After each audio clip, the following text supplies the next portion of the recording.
This is my team bike for 2025. It is a Haro Rivette.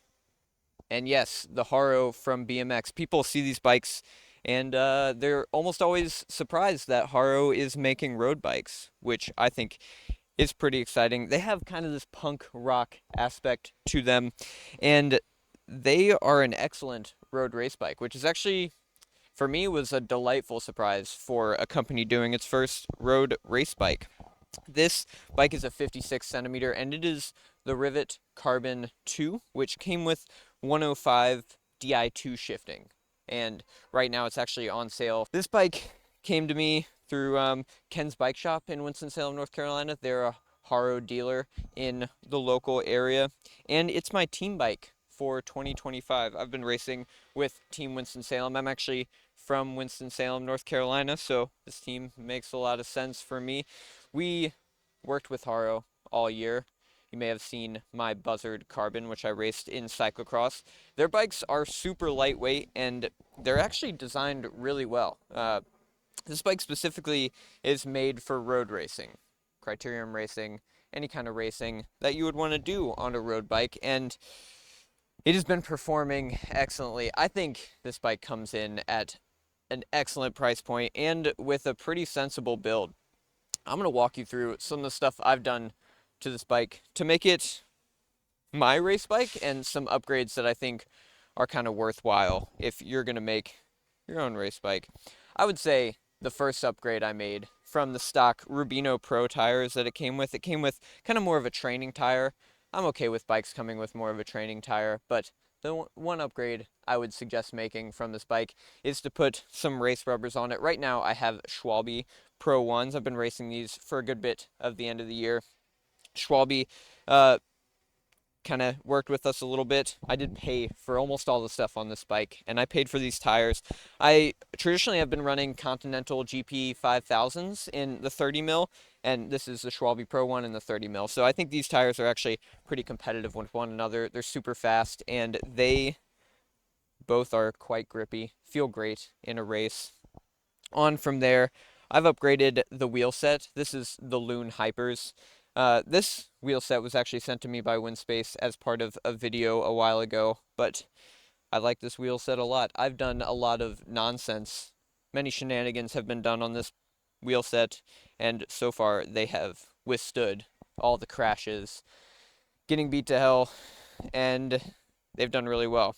They're carbon spoked. They're pretty deep. This is the 67, so I believe it's like 60 mil up front and 70 mil in the back. Don't quote me on that. They're pretty deep. But the only problem I've had with these wheels so far is actually at one of the races at Tour of America's Dairylands, the rear ratchet system, which is actually designed as a DT Swiss system. I blitzed through all of those ratchets, so that was kind of unfortunate. But I got a replacement system. It was like 35 bucks from that. And I think that's just something that happens with the ratchet system. I wouldn't blame that on Windspace, but it's so far been a really good group set. They are the right noise level for me, and yeah, I have no complaints. They're like roughly 1,500 grams, and they're roughly $1,500. I think that is insanely good for the price. From there, I've put Shimano Ultegra rotors. I've got 160 millimeter rotors in the front and 140 millimeter rotor in the back, which I think is a pretty standard setup for most road racing and crit racing. I also changed to an Ultegra Stages power meter on here, which helps me train smarter. I usually don't look at power meters when I'm racing, specifically crit racing. There's not enough time to look down at that. But when I'm training, it is really nice to have on there. I kept the stock front derailleur, which means my max teeth up here is a 52 tooth.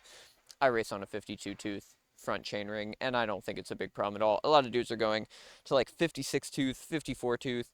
You could do that. I don't know if it makes much of a difference. For me, 52 tooth is more than I need. We do like sprints of up to 45 miles an hour, and I don't feel like that's ever a limiter.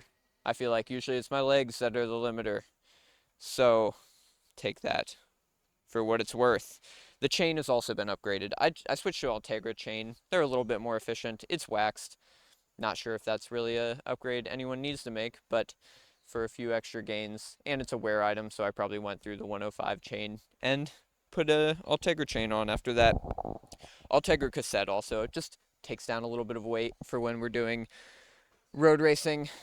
A little lighter cassette on there, and I honestly had it laying around from one of my past teams, so that upgrade made sense to me. I also have a smaller cassette on there. This is a 11 to 30 tooth cassette, which technically is not allowed on the 105 rear derailleur.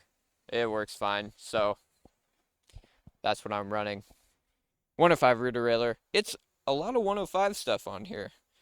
Moving up to the bottles, I have actually the Trek Aero bottle.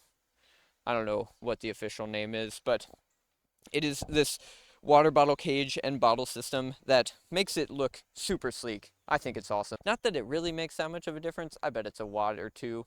It's not much, but I think it looks pretty good, and it makes sense on a bike that is optimized for aerodynamics. Speaking of aerodynamic optimization, it is an integrated headset, which that's the modern way. It looks pretty good.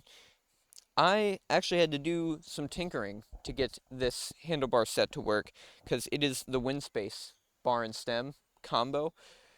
It's 125 millimeter stem and then 38 centimeter bars, and yeah, it's integrated. It came with the Windspace that they gave me, and I did have to like file down some nubs to get it to work with this bike, which I think it runs like the normal FSA headset system, which is actually pretty standard, but for this use case, it didn't work with the Windspace bar and stem, so I had to file down a nub, but it's totally fine. And I get this sleek integrated cockpit on here. I do have a fun little sticker back here for the National Raccoon Association. We made some UCI stickers. I do sell National Raccoon Association stickers. You can buy them. This is my camera setup for the year. I run an Insta360 camera. I've done many different cameras. GoPros are really nice, but lately the Insta360 setup has been awesome. It took me a lot of tinkering to figure out how to mount this Insta360, but we've settled with Velcro. I had duct tape on at Athens.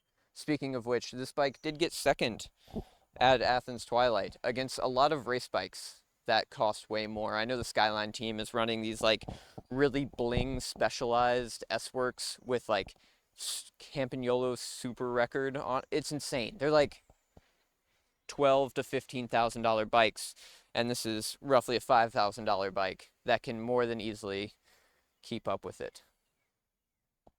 Those guys actually did give me the recommendation of just duct taping the Insta360 on there, so shout out to Luke Fetzer and Lucas Burgoyne for that.